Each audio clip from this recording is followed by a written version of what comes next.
Hello everyone, welcome back to my YouTube channel. Last video में मैंने क्या बताया था, इक्विवेलेंट रेजोनेटिंग स्ट्रक्चर के बारे में। और अगर आपने वो वीडियो अभी तक नहीं देखा है तो वो वीडियो जाके देखो, क्योंकि अगर वो वीडियो आपको समझ में नहीं आया तो ये समझ में नहीं आने वाला। ठीक है, तो हम यहाँ पे बात करने वाले हैं acidic strength of squaric acid. Acidic strength of squaric acid.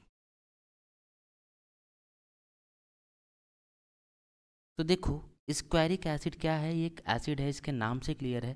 ठीक है, ये इस तरीके से दिखता है। ये आपका एक 4 मेंबर रिंग होता है। ठीक है, ये बीच में एक पाई बॉन्ड होता है और ये आपका OH, यहाँ पे आपका ये OH, बाकी जो दोनों कार्बन है यहाँ पे क्या होता है, C डबल बॉन्ड O, ये double bond O। This one is squaric acid. ये क्या है आपका स्क्वेरिक एसिड है। तो इसको ध्यान से देखो, ये बहुत ही इंपॉर्टेंट है और ये पूछता है आपसे इसका एसिडिक स्ट्रेंथ, और ये बहुत ही बढ़िया एसिड की कैटेगरी में आता है। ठीक है, तो देखो यहाँ पे दो एसिडिक हाइड्रोजन, एक ये वाला हाइड्रोजन है और एक ये वाला एसिडिक हाइड्रोजन है।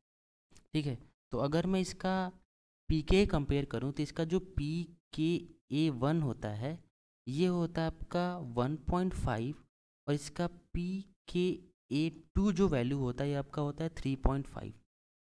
देखो इसका पीके वैल्यू कितना कम है। अगर हम कार्बोक्सिलिक एसिड का पीके वैल्यू की बात करें, RCOOH का पीके वैल्यू, तो ये होता है आपका 4.8।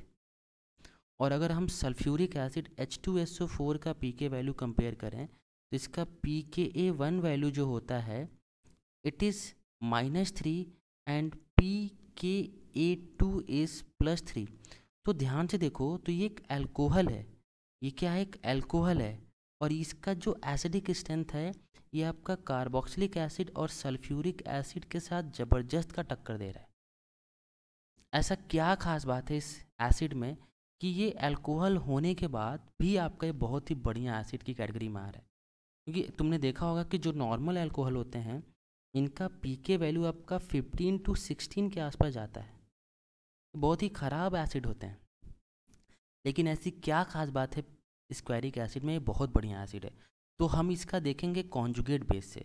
तो दोनों H हटाओ और इसका कॉन्जुगेट बेस बनाओ। ठीक है, तो डाई अनायन बनाओ, मतलब दोनों H हटा के आप डाई अनायन बनाओ और उसका आप स्टेबिलिटी चेक करो। क्या करो? दोनों H बाहर निकालो। जब यहाँ से आप दोनों H बाहर निकालोगे, जब आप यहाँ से ये दोनों H बाहर निकालोगे तो हमें क्या मिलेगा? डाई अनायन मिलेगा। अब ये डाई अनायन कैसा होगा, बनाते हैं इसका structure. This one is the di anion. ये O-, ये आपका O-, और ये आपका double bond O, double bond O। अब देखते हैं कि ये डाई अनायन कैसे स्टेबल हो रहा है, क्योंकि ये जितना ज़्यादा स्टेबल होगा उतना इसका जो करस्पॉन्डिंग एसिड होगा उतना ही एसिडिक होगा। तो देखो ध्यान से कि ये जो डाई अनायन है यहाँ पे आपका ये नेगेटिव, ये पाई और ये पाई, ये कॉन्जुगेशन में है। तो ये नेगेटिव चार्ज आपका यहाँ मूव करता है, ये पाई बॉन्ड आपका इधर मूव करता है और ये पाई बॉन्ड आपका यहाँ मूव करता है। अब देखो हमें क्या मिलेगा, हमें ये रेजोनेटिंग स्ट्रक्चर मिल जाएगा। ड्रॉ कर लेते हैं। ठीक है, यहाँ पे आ गया आपका पाई बॉन्ड, यहाँ पे आ गया आपका डबल बॉन्ड O, और ये आपका वैसे ही रहेगा O-, और ये आपका O-, and this one is double bond O। अभी हमने इसे कैसे बनाया है, तुम इसको ऐसे भी समझ सकते हो कि ये जो पाई बॉन्ड है ना, ये वाला पाई बॉन्ड ये ब्रेक करेगा। जब ये ब्रेक करेगा ना तो क्या होगा, यहाँ पे मान लो दे दो इसको, ये O- है तो इसको दे दो यहाँ पे पॉजिटिव और यहाँ पे दे दो नेगेटिव। ठीक है, और यहाँ पे आपका O- तो है ही, और बाकी यहाँ पे आपका O- है। अब देखो ये पाई बॉन्ड, जब देखो यहाँ पे नेगेटिव आएगा तो ये बोलेगा इस O के बगल में क्या है, नेगेटिव है, तो ये बोलेगा भाई मेरे बगल में नेगेटिव क्यों लाए हो। तो यहाँ पे दे दो पॉजिटिव और यहाँ पे दे दो नेगेटिव। ठीक है, अब क्या करो, बाकी इधर आपका ये डबल बॉन्ड O है ही। ठीक है, अब इन्हें ज्वाइन कर दो। देखो ये पॉजिटिव नेगेटिव मिलके क्या बना देंगे, पाई बॉन्ड। ये मिलके आपके पाई बॉन्ड बना देंगे। ठीक है, और ये आपका O- रहेगा। देखो हमने ये ड्रॉ किया ना, ये वाला स्ट्रक्चर। अब फिर से तुम आगे ड्रॉ कर सकते हो। देखो सिमेट्री से ही ड्रॉ कर सकते हो। कैसे? अब देखो पहले पाई बॉन्ड आपका यहाँ पे था, अब आपका पाई बॉन्ड यहाँ पे आ गया, अगला पाई बॉन्ड कहाँ हो जाएगा, इसके बीच में। और देखो जो आपके O माइनस है दोनों, ये दोनों आपके O माइनस इस पाई बॉन्ड वाला जो कार्बन है उसी के साथ ही हैं। तो अगला स्ट्रक्चर आप देख के बना लो, सिमेट्री से बना सकते हो। अगला स्ट्रक्चर क्या होगा, पाई बॉन्ड आपका यहाँ पे था, पाई बॉन्ड अब यहाँ पे आ जाएगा, बाकी ये आपका O माइनस, ये O माइनस, और ये आपका डबल बॉन्ड O, और ये आपका डबल बॉन्ड O। कैसे देख के बनाया, देखो ये पाई बॉन्ड जहाँ पे था उसी के बाजू बाजू में आपके क्या थे, आपके O माइनस O माइनस।